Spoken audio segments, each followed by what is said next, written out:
Oi, pessoal, tudo bem com vocês?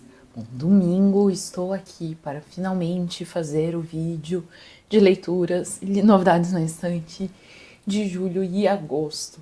Foi corrido esses 2 meses, bastante coisa acontecendo, muitas traduções acontecendo, em andamento, terminando, enfim, e precisei dar uma sumida aqui do canal também, mas bastante coisa legal para comentar, bastante coisa no cafezinho para nos dar energia nesse vídeo que tem tudo para ser bem longo.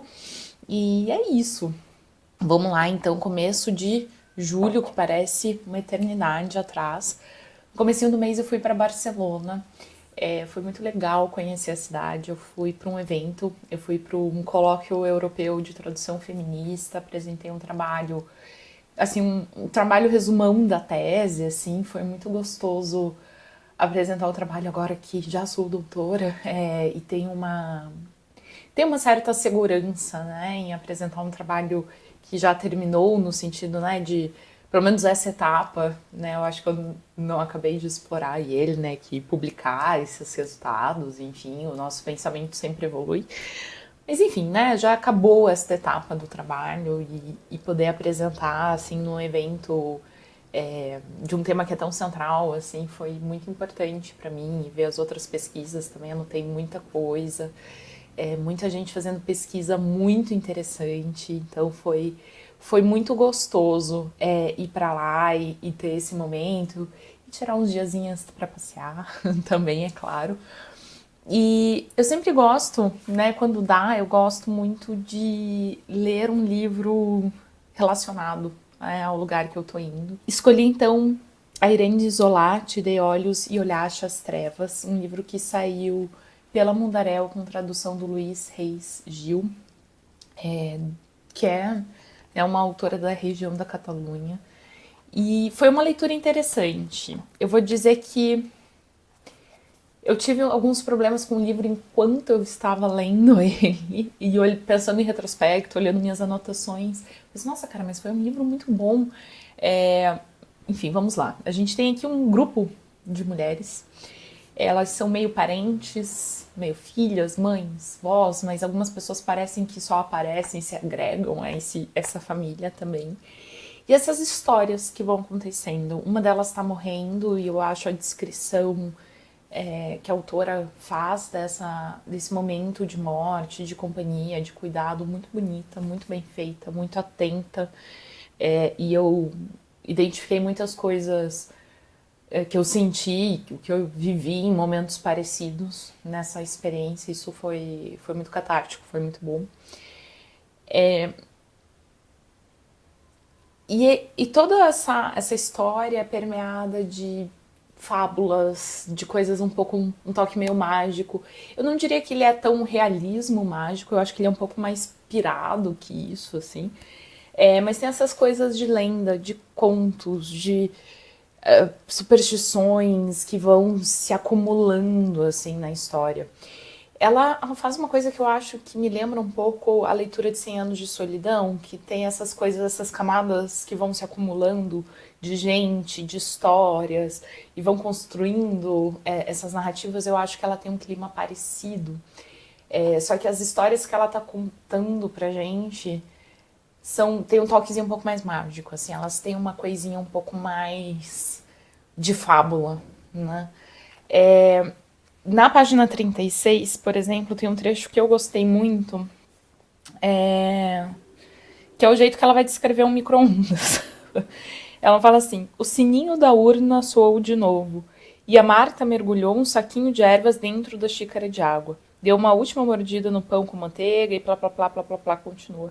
Essa é a ideia do sininho da urna, né? É o micro-ondas que tocou e tal, mas o jeito que ela vai encontrar para construir essa narrativa que a gente nem sempre consegue colocar bem no tempo, assim, é muito interessante.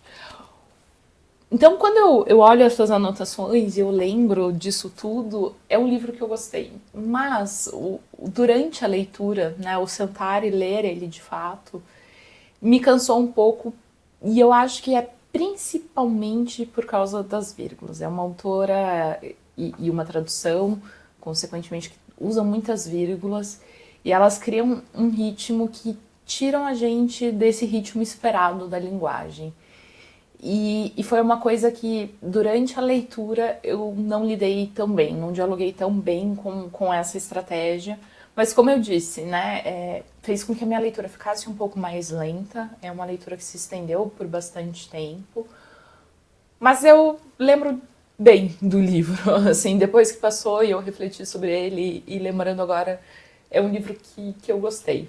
Eu acho que é um livro que nos leva para um jeito de narrar e para lugares bem inesperados, bem novos para mim. É uma autora que nasceu no mesmo ano que eu, 1990. Então é literatura bem contemporânea, jovem. Por favor, não discorde. E, enfim, gostei. Recomendo para quem se interessa mais por esse caminho da literatura. Acho que não é um livro para fãs de uma literatura muito realista, mas foi uma leitura interessante, uma leitura, acho que me provocou bastante. Depois disso, eu li 4 livros da Liv Stromquist, né? Eu fiz um vídeo sobre eles aqui no canal, eu fiz ali uma sériezinha de vídeos preparativos para Flip, né? Uma sériezinha, fiz 2, mas vídeos preparativos para Flip, e um deles foi lendo os livros da Liv que já foram publicados aqui no Brasil. Então, os 4 foram publicados pela Companhia das Letras, com tradução da Christine Lee Garrubo. Um deles foi uma releitura, que é o A Origem do Mundo, que é um livro que eu já gostava antes, continuei gostando muito agora. É um quadrinho de não ficção sobre, todos são, inclusive, sobre a história cultural da vagina ou a vulva versus o patriarcado. É um livro que tem um sentimento por trás muito evidente e, enfim, gosto muito dele. Deixa eu só... depois eu li o A Rosa Mais Vermelha Desabrocha, que eu acho que tem bons momentos e uma reflexão interessante sobre o amor na época do capitalismo, na época das redes sociais, mas eu não sei se eu concordo assim com o centro do argumento dela aqui, de um jeito que eu concordo com a tese central da Origem do Mundo, por exemplo, que eu sou um pouquinho mais desconfiado do argumento central dela, mas é um livro que mesmo assim eu gostei de ler. O Na Sala dos Espelhos, Autoimagem em Transe, Beleza e Autenticidade como Mercadoria na Era dos Likes e Outras Encenações do Eu, um livro que eu gostei bastante, sobre imagem de si mesmo e reflexão, né, do eu, e enfim, achei bom, gosto bastante desse de novo. E daí um que eu passaria, que é o Astrologia. Esse aqui eu acho que ela faz um caminho diferente, em que a parte em que ela faz essa história cultural, entender o fenômeno, é muito pequeno, só esse finzinho faz isso, e o começo todo é uma tiração de sarro dela fazendo um livro de signos, que é divertidinho e tal, mas não, pra mim não acrescenta muito, assim. Então esse aqui, pessoalmente, eu passaria.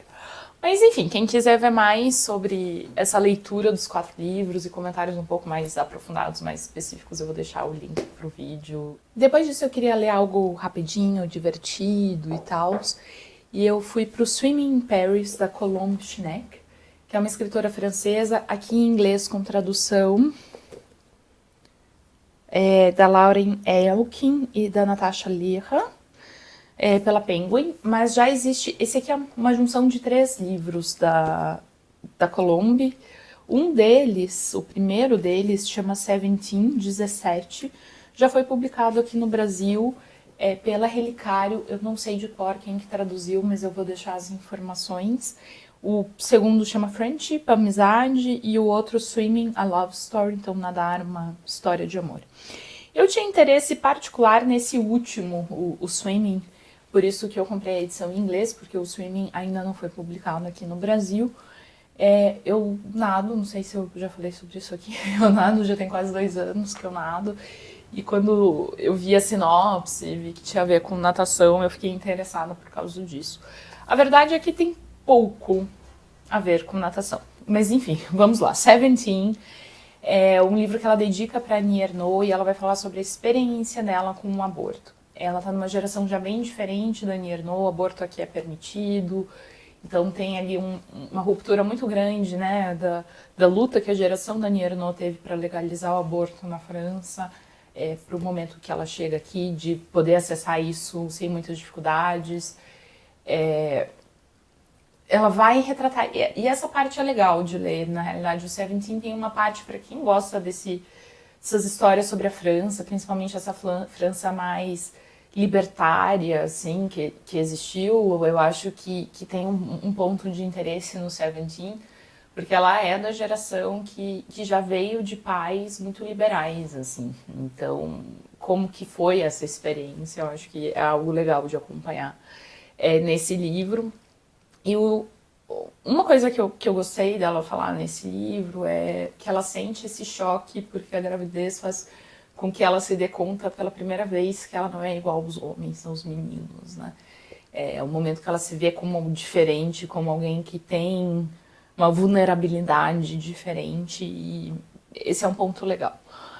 Dito isso, é um livro, o Seventeen, né, o 17, é bem interessante, eu acho que ele envolve a gente, tem todo um charme ali. Ela escreve bem, mas não é muito imperdível, assim. O Friendship, acho que é meu favorito, provavelmente. Ela recupera a relação de uma amiga para falar um pouco sobre diferenças de classe. Então, tanto ela quanto a amiga estudavam no mesmo lugar, tinham acesso a várias das mesmas coisas, mas essa família vem de uma família que tem já dinheiro há muito tempo. E enquanto a dela é bastante confortável, não tem necessidade nenhuma, mas vem de avós mais trabalhadores, pais que conseguiram estudar na universidade e melhorar de vida, e daí a filha, né? E como mesmo as famílias tendo condições, ela começa a notar essas diferenças entre as duas. Vai mencionar uma questão que tem sido bastante discutida nesses livros de amizade, por exemplo, a Eliana Ferrante, que é essa rivalidade que existe muitas vezes, mas também os momentos de intimidade, de cumplicidade. E o narrador desse Friendship é em terceira pessoa, o que eu achei bem interessante, porque a gente vê muitas dessas histórias sendo narradas em primeira pessoa, né? E aqui é em terceira. E existe até uma personagem que meio que se insere ali na história de uma socióloga, que se uma socióloga viesse fazer uma pesquisa, ela veria, ela analisaria, ela comentaria que também eu achei um toque narrativo interessante. Talvez ela pudesse ter explorado mais, mas achei interessante. O Swimming, a Love Story, foi uma decepção. Basicamente, ela vai contar pra gente de um relacionamento que ela vai ter já mais adulta. O cara com quem ela namorou gostava muito de nadar, então ela também vai começar a nadar a partir disso. Um momento de redescoberta para ela, de um relacionamento novo, uma percepção ali de corpo diferente. Não tem muito a ver com nadar. E, enfim, eu acho que a parte da minha decepção é por causa da minha expectativa também, né? Foi legal, gostei de ler a Colombe, acho que tem algumas coisas interessantes nela, mas não me marcou profundamente, não acho que tenha nada muito diferente acontecendo aqui. Depois disso, fui para um livro que eu acho que eu ainda não vou falar muito sobre ele, porque eu ainda estou na esperança de fazer um vídeo, que é o Nebulosas, da Narcisa Malha, um livro de poemas. Eu tô com a edição da Penguin, Companhia das Letras aqui, mas eu acho que existem outras edições também. Uma brasileira da época do romantismo.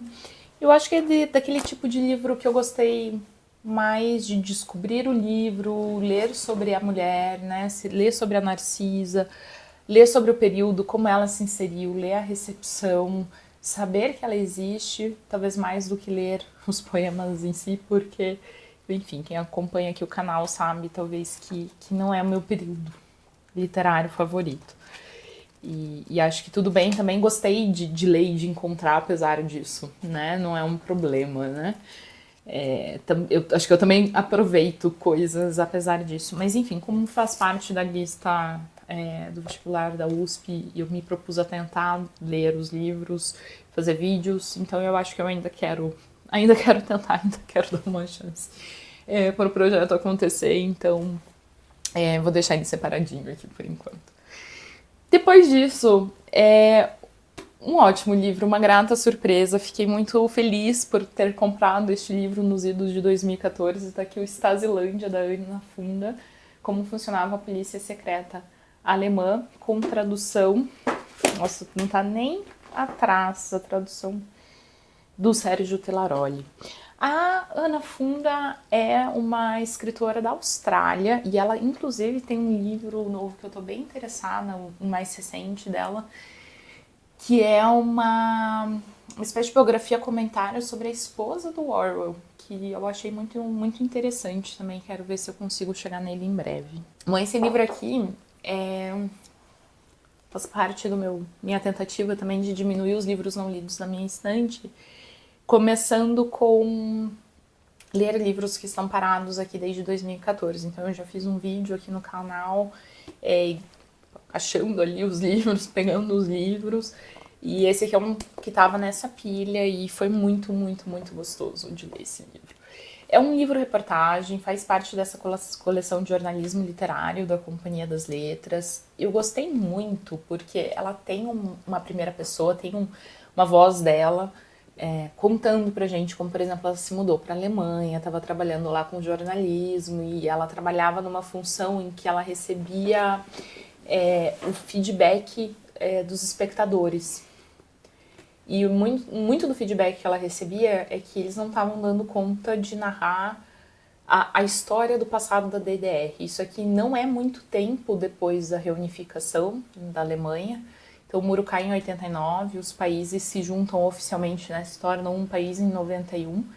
Isso foi um pouco depois disso.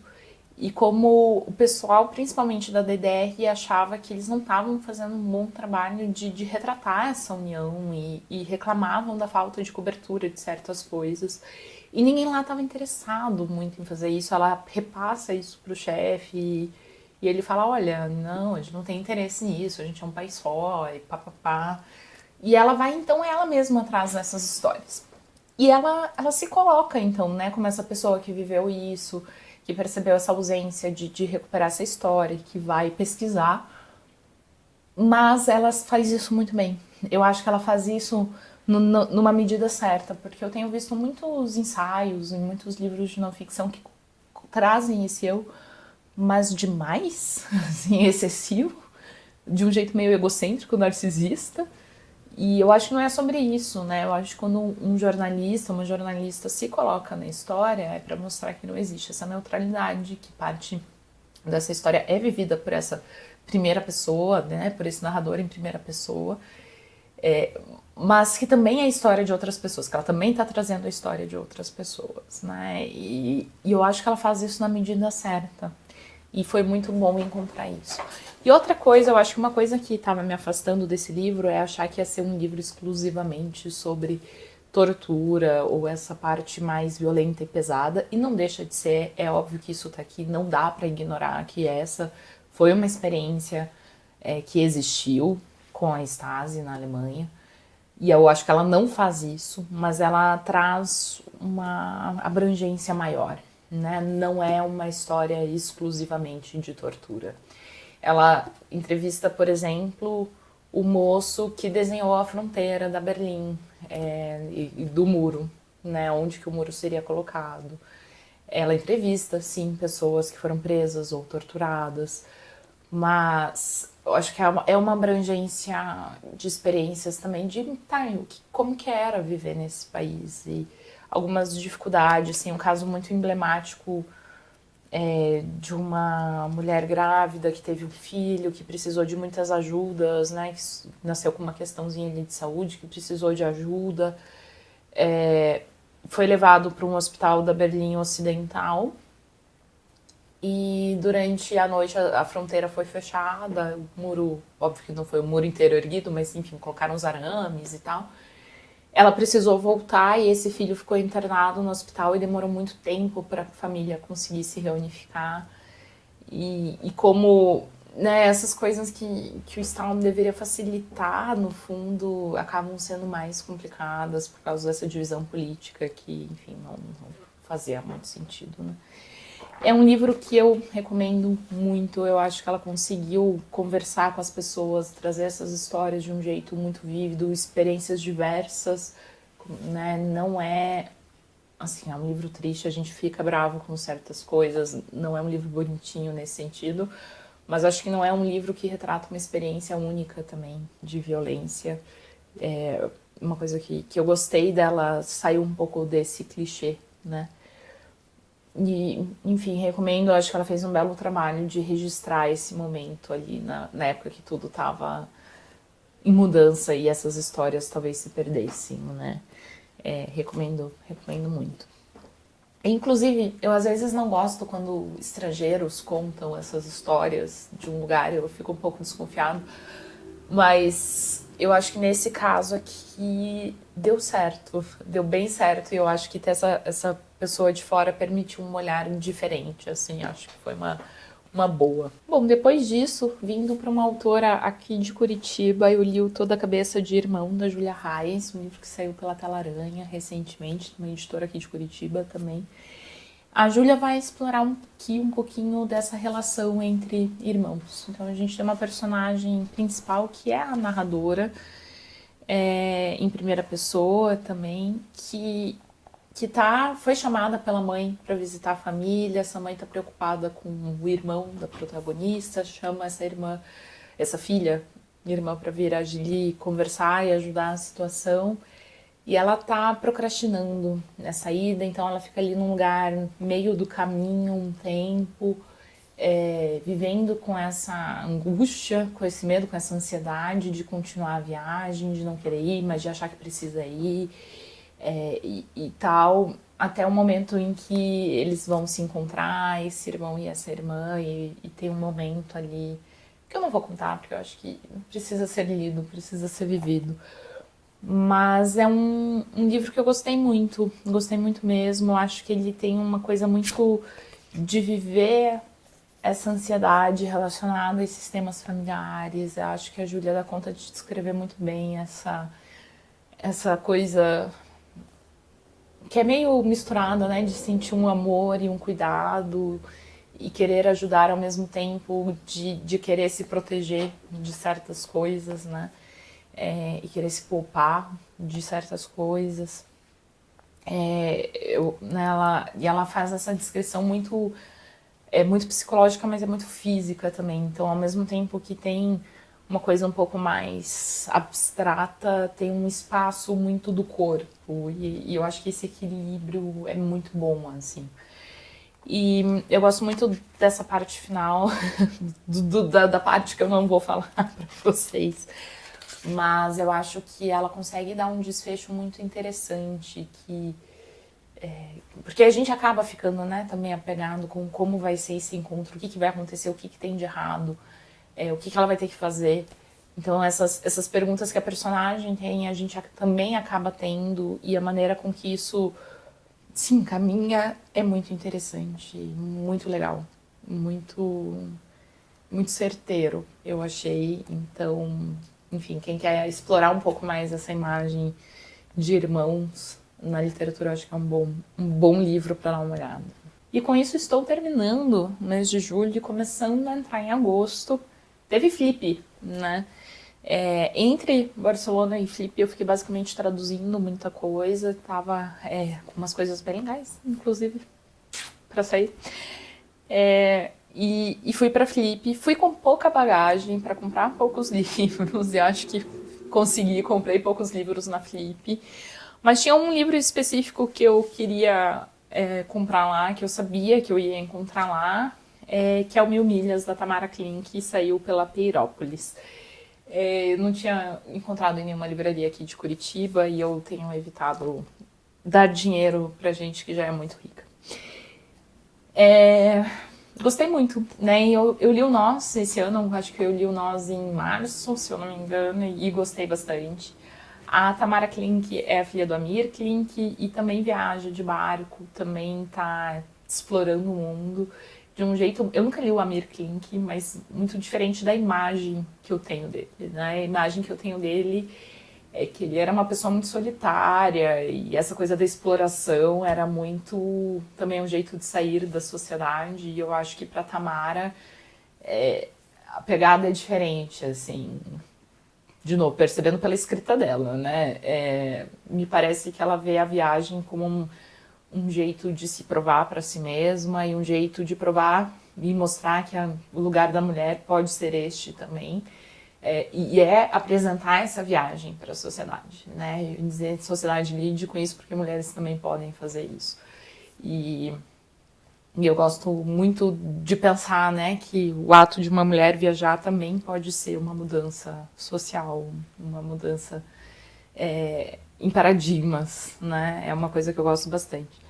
Esse aqui, então, é o livro em que ela vai contar, ele meio que acontece antes do nosso, que é ela contando como foi comprar o Sardinha, né, o barco dela, e começar a navegar e levar esse barco da Suécia, Noruega, até a França. E que é esse primeiro momento de se entender como navegar em solitário e tal. Gostei muito de ler o livro, eu acho que teve uma pegada muito parecida com Nós. Para mim, faz sentido ler os dois. Gosto do jeito que ela escreve, marquei várias coisas. Não amo a parte mais final, que é uma parte mais poética. Gosto de alguns momentos, mas não é muito a minha praia. Assim, eu sei que tem mais um livro dela que eu acho que, pelo que eu entendi, é só de poemas. Por favor, me corrijam se eu estiver errada, e daí eu provavelmente não vou acabar não pegando para ler. Mas, enfim, gostei muito de viajar um pouco mais. Eu comprei lá na Flip e voltei lendo durante a viagem de volta. E foi muito, muito legal a experiência, gostei muito. Depois disso, um pouquinho de teoria literária, eu diria, teoria da recepção, teoria crítica, que é o How to Read Now, da Elaine Castillo, Como Ler Agora. A Elaine é autora de um livro que eu tô bem com vontade de ler agora, que é um romance America... Como que é? America's Not the Heart. E ela vai discutir aqui, em alguns ensaios, questões de recepção da literatura, e eu acho que questões bem contemporâneas de como ler e como lidar com isso. Não é um almanaque de como ler ou como interpretar, não é um livro didático nesse sentido, é mais uma provocação, assim, eu acho, de questionar como a gente está lendo e interpretando, e ela vai focar bastante em literatura, mas eu acho que é muito sobre ler histórias, então ler filmes também, né? Ler as histórias que a gente recebe pelas redes sociais, as imagens que a gente recebe em redes sociais, né? Eu acho que é uma visão mais abrangente do que é ler. Eu gostei muito de um termo que ela cria aqui, que é o expected reader, o leitor esperado, né?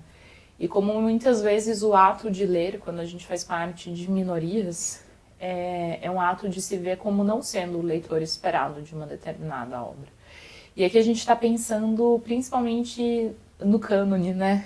Ler aquele cânone dos caras brancos, europeus, mais velhos, de determinadas épocas, sei lá, uma mulher brasileira de agora, vivendo a vida que a gente leva agora, provavelmente não é o leitor esperado daquela obra.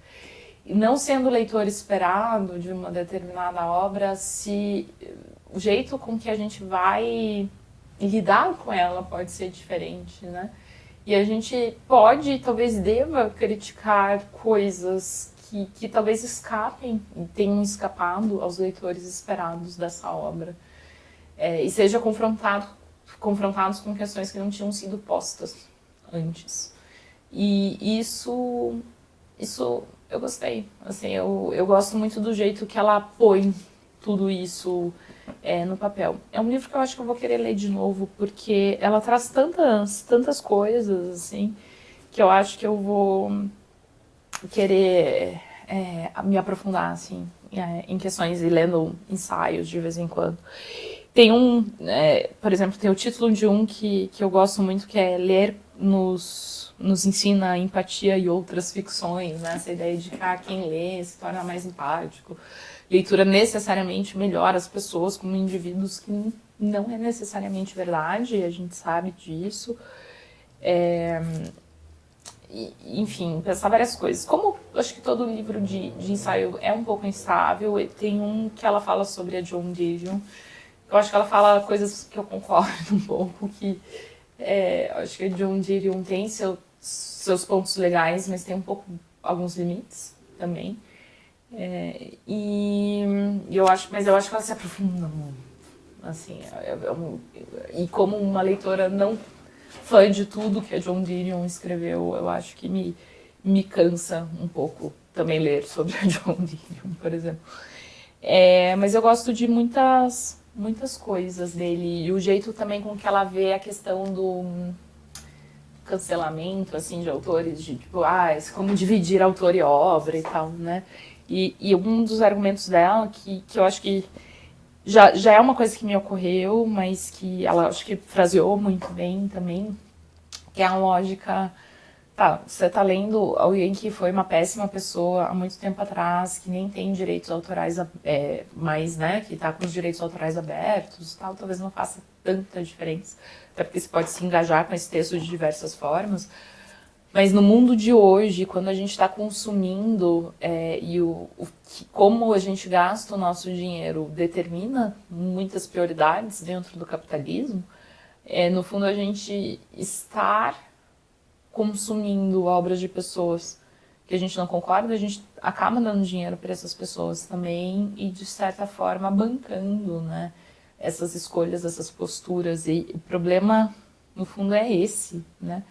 Não é que a obra necessariamente vai ser ruim, ou que a gente não possa ler essa obra de outras formas, mas que tem ali uma questão capitalista que dar dinheiro para essas pessoas banca, né, esse tipo de comportamento, né? Enfim.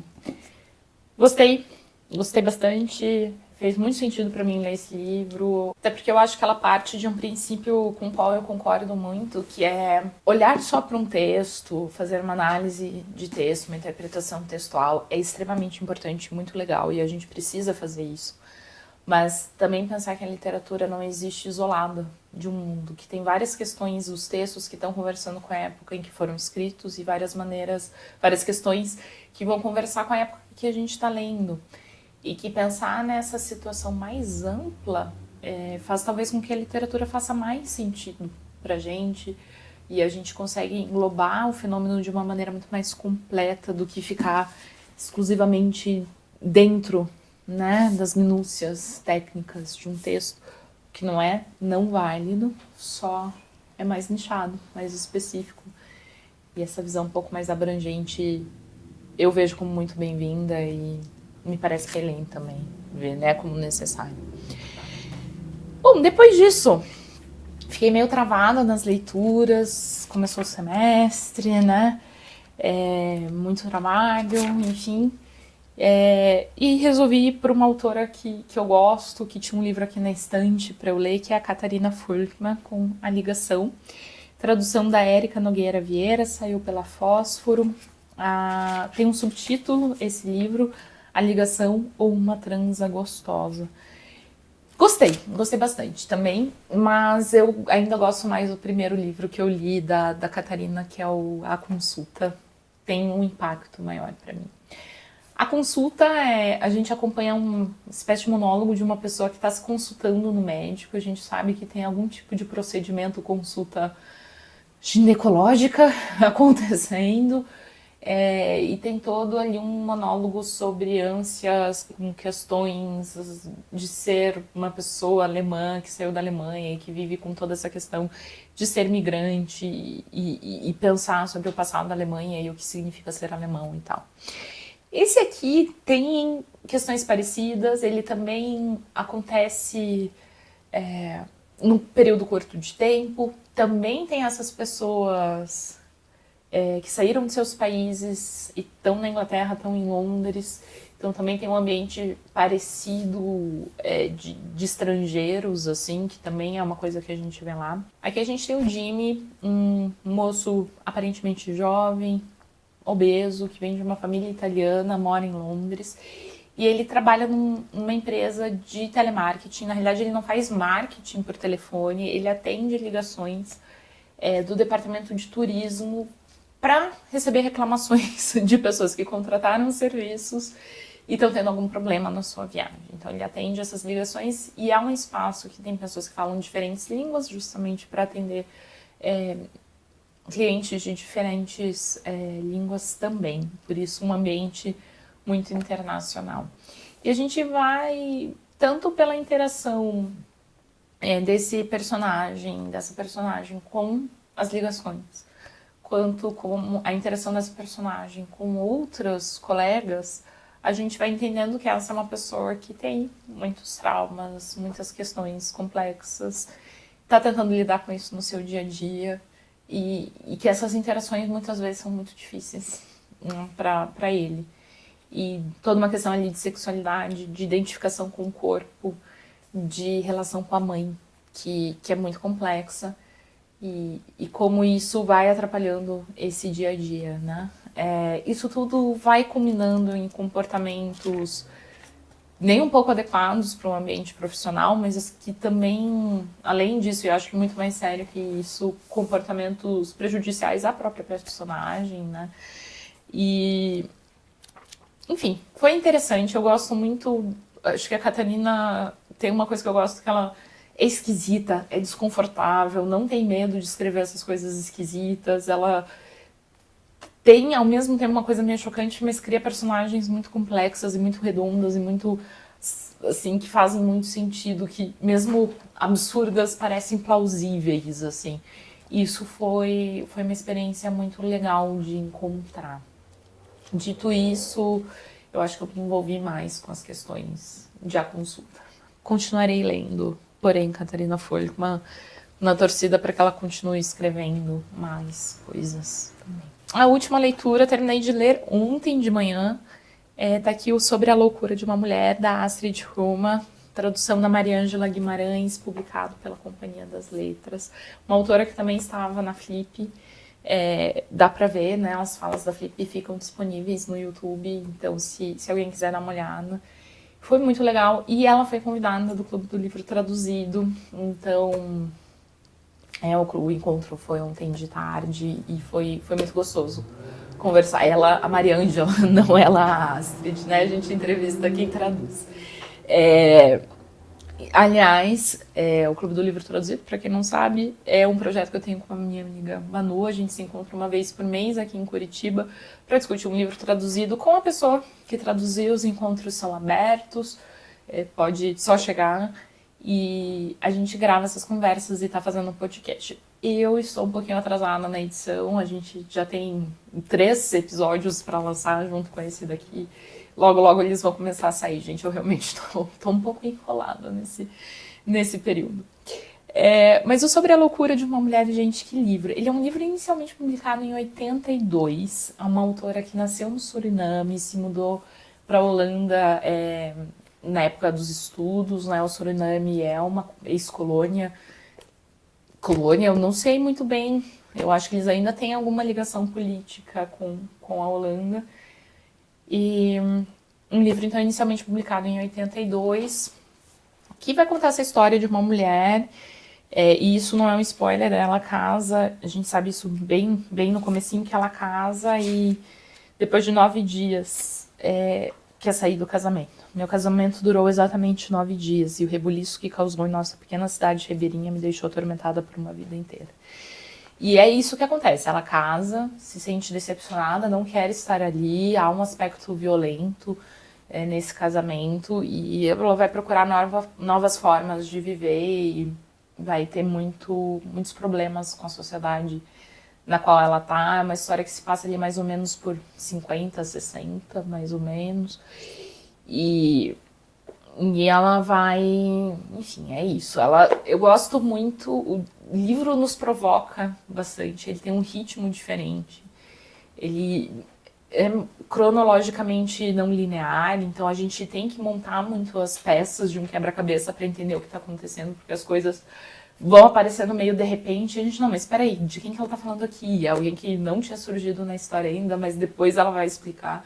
Então tem ali uma experiência de leitura que não é muito linear, mas que faz muito sentido também. É muito interessante também, porque ela não tem... assim, não gira apenas ao redor de um tema. Claro que tudo se une na história dessa mulher, mas tem vários relacionamentos dela, tem várias experiências que ela vai ter. Vai ter coisas que ela ouviu falar, que não sei quem, da família dela, que não sei o que aparece assim rapidinho e é uma história fascinante, que poderia aumentar o livro e tal, mas ela, assim, ela soube e vida que seguiu. Que às vezes eu acho que corresponde muito à nossa experiência de vida, né? E a ideia com que ela vai trabalhar essa loucura, né? O que é a loucura de uma mulher, né? O que causa a loucura de uma mulher? Enfim, é uma leitura fascinante, fascinante, um livro super ousado. Eu fico pensando isso em 82, assim, isso eu já acho que é ousado hoje, né? Com 43 anos aí de diferença. Enfim, gostei muito, recomendo bastante esse livro aqui. Bom, pessoal, essas foram então as leituras dos últimos meses e vamos lá para os livros novos. Tem bastante coisa também para comentar. Então, como eu falei para vocês, eu fui com essa ideia de não comprar muitas coisas na Flip. E, de fato, não comprei. Comprei o livro da Tamara, que era uma coisa que eu queria. Um livro que eu comprei lá também foi Um Defeito de Cor, da Ana Maria Gonçalves. Acho que eu não preciso explicar esse livro. Infelizmente, eu ainda não li. Na realidade, eu queria muito ter visto a Ana Maria Gonçalves lá na Flip, mas eu não consegui entrar em nenhum dos eventos dela. O que eu não vejo como algo ruim. Eu acho que ela merece. E que bom que os eventos estavam cheios. E, enfim, óbvio, um pouco frustrante de uma experiência individual, mas eu imagino que eu terei chances de vê-la em outros momentos também. E, enfim, agora também já tenho o livro aqui, então tenho menos desculpas para não lê-lo. E, enfim, outro livro que eu já queria também tem um tempo que eu encontrei lá é o Olha-me e Narra-me, Filosofia da Narração, da Adriana Cavareiro. Tradução da Milena Vargas. É uma pensadora italiana que vai se questionar aqui sobre narrativas. Enquanto a filosofia desde Platão busca o universal abstrato, a narração, a atividade encarnada na figura feminina de Sherazade, a tecelã dos contos, volta-se para os detalhes de uma história única, irrepetível. A delicada arte da narração confere a cada ser o seu desenho unitário em um espaço sempre relacional, exposto ao olhar e à história do outro. A filósofa Adriana Cavareiro discute nesta obra, citada e celebrada por Helena Ferrante em seu livro de ensaios, como nossa identidade é tanto descoberta quanto moldada pelas histórias que ouvimos e contamos. É por meio da narração que conseguimos dar sentido às experiências e organizar as memórias que formam quem somos. Então, bem interessada nesse aqui. E também fui lá assistir o lançamento da Serrote 50. Tem muito texto que eu tô com vontade de ler aqui. Tem Ailton Krenak, tem Judith Butler, tem Anica Arso.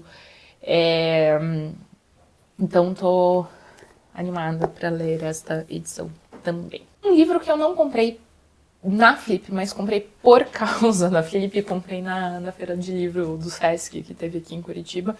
A Nossa Vingança é o Amor, da Cristina Peri Rossi. Eu vi uma leitura da Ailene Medaio, que é uma das tradutoras, junto com Cid Piquet, desse livro. Ela fez uma leitura lá na Flip de alguns dos poemas e eu achei bem legal. Saiu pela editora 34. A Cristina é uma escritora da América Latina... Uruguai? Isso, nasceu em Montevidéu, Uruguai mesmo. E é uma junção de muitos poemas dela e tem um finzinho aqui os textos em espanhol também. Então tô bem curiosa para encontrar esse daqui. Mais algumas compras. Na verdade, teve uma troca no sebo. Eu tô tentando dar uma limpa nas minhas estantes, eu tô com pouco espaço. Então também tô vendo o que dá para circular. e deixei algumas coisas lá e peguei um livro da Tag, que é A Promessa e a Pane, do Friedrich Duckmann. Eu fico achando que eu tenho que ler as coisas que vêm do alemão como obrigação profissional, então tá aqui. A tradução deles é do Peter Rissati. A edição é da Estação Liberdade, né? Saiu pela Tag, mas é pela Estação Liberdade. O Duhamel é um escritor suíço. Inclusive, não sei muito sobre o texto, foi mais nessa ideia do alemão mesmo. Comprei, acho que esse aqui eu comprei na Tela Aranha, o De Língua a Língua, A Hospitalidade da Tradução, de Soleiman Bashir-Diani. Devo estar falando muito errado. A tradução de Henrique Provenzano Amaral e Thiago Matos, saiu pela WMF Martins Fontes. Eu gosto bastante dessa coleçãozinha que eles estão trazendo. Tem um livro da Cassan, que eu gosto dessa coleção. Tem umas coisas bem legais saindo e tô animada para ver esse daqui. Comprei também o Morrendo de Rir, da Elvira Vinha. Não sabia que esse livro estava saindo, encontrei e achei muito interessante. É uma autora que eu quero ler mais, eu gosto do que eu li dela e quero continuar lendo coisas dela. E aqui a gente tem crônicas e escritos dela que saíram mais curtos, que saíram em jornais. E a organização é do Luiz Henrique Pelanda, saiu pela Arquipélago, tô bem animada. Encontrei também uma novelinha da Edith Wharton que eu queria comprar faz tempo, que é o A Pedra de Toque. Uma escritora que eu não li ainda, uma escritora americana. A tradução desse é Bernardo Azenberg, por essa coleçãozinha de ensaios, de novelas da Grua. E, enfim, também tô animada para conhecer esse aqui. E daí eu comprei um livro que está relacionado com uma tradução minha. Na realidade, então, vou começar falando sobre a tradução. Tá aqui o Berg, da Anne Quinn, traduzi para a DBA, que saiu agora.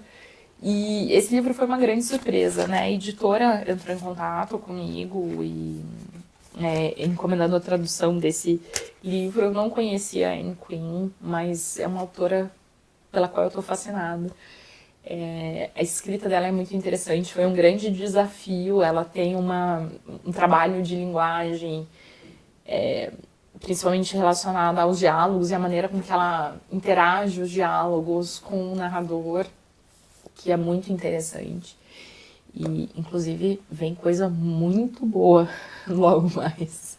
Eu vou deixar esse spoiler. E, enfim, foi uma experiência muito boa também com o pessoal da editora, com a preparação da Silvia Massimini Félix. Enfim, sou muito fã desse trabalho. E eles fizeram recentemente uma postagem nas redes sociais falando: você gostou desse, pode gostar de Berg. E uma das indicações eu não conhecia, que é esse aqui, Gelo, da Ana Kavan, tradução da Camila von Holdeffer. Fósforo. E por causa disso, enfim, a indicação serviu ao contrário nesse caso, mas peguei esse daqui pra ver qual é que é. Mas voltando pro Berg, então, né, também chegou minha cópia aqui em casa. É muito interessante. Principalmente, eu acho que quem vai gostar é gente que gosta de ler tipos diferentes de narrar, linguagens muito próprias. Acho que vai curtir muito esse livro.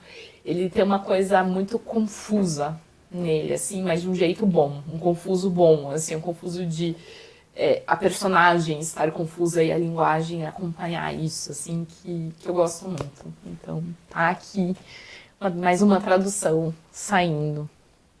E agora a gente vai para os recebidos, que foi bastante coisa. As pessoas meio que lembraram que eu existo esses meses, parece. Bastante coisa da Companhia das Letras. Tá aqui o As Malditas, da Camila Sousa Vilhada, Vichada, não tenho certeza. É uma escritora que eu quero bastante conhecer. Tradução de Joca Rainer Sterrum. Esse aqui é o livro que antes se chamava O Parque das Irmãs Magníficas, que acho que tinha sido publicado pela Tusquets, se eu não me engano. Então tá aqui. Tem o Te Dou Minha Palavra, da Noemi Jaffe. Gosto bastante do que eu já li da Noemi Jaffe. De quantos livros é feita uma pessoa, quantos discos, quantas línguas remotas, esquecidas. Bem interessada. Abolição, Políticas, Práticas e Promessas, da Angela Davis. Eu já li sobre a Angela Davis e admiro muito do que eu vi sobre ela, mas nunca li nada dela, então tá aqui. A tradução desse é da Bruna Barros. Acho que vai ser uma leitura bem importante. E aqui ainda o Diários da Guerra, Ucrânia e Rússia em 2 relatos gráficos, da Nora Krug, tradução do André Czarnobay. Gosto muito do Heimat, da Nora Krug, e não gostei muito do Tirania, que no fundo é um livro que ela ilustrou, e, enfim, interessada em saber mais sobre este daqui. Da Tusquets, recém-mencionada, tá aqui, E Por Falar em Amor, da Marina Colasanti. A Marina Colasanti faleceu, né, não tem tanto tempo, e esse aqui é um livro que eu tô bem intrigada, porque ele parece ter uma pegada meio ensaio. O amor sempre foi tema do pensamento humano e dos livros.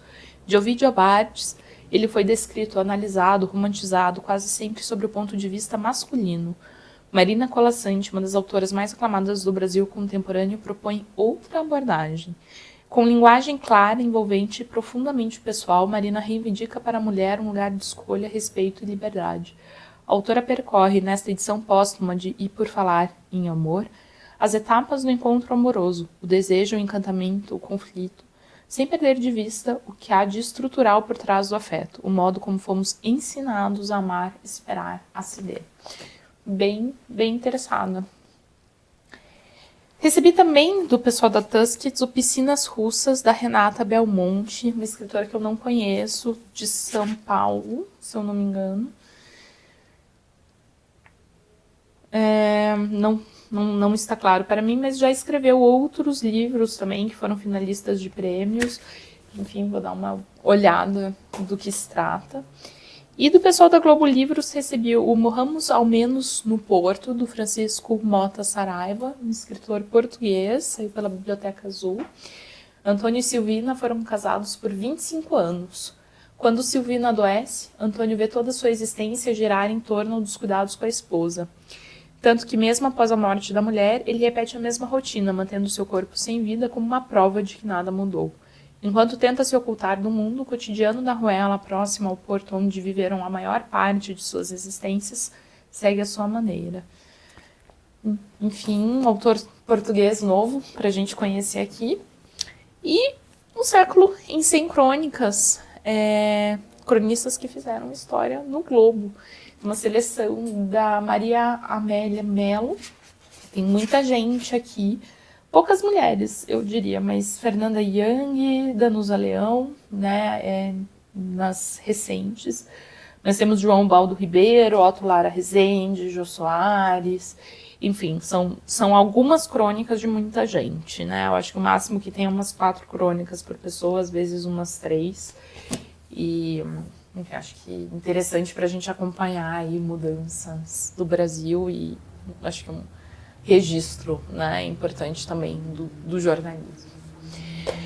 Bom, pessoal, é isso. Me contem aí o que vocês já leram dessas coisas novas, ou das coisas que eu li, o que vocês acharam, o que vocês andaram lendo de bom aí nesses últimos meses também. Vou tentar não sumir tanto, mas não prometo nada. E é isso, pessoal. Se cuidem e até o próximo vídeo. Tchau, tchau.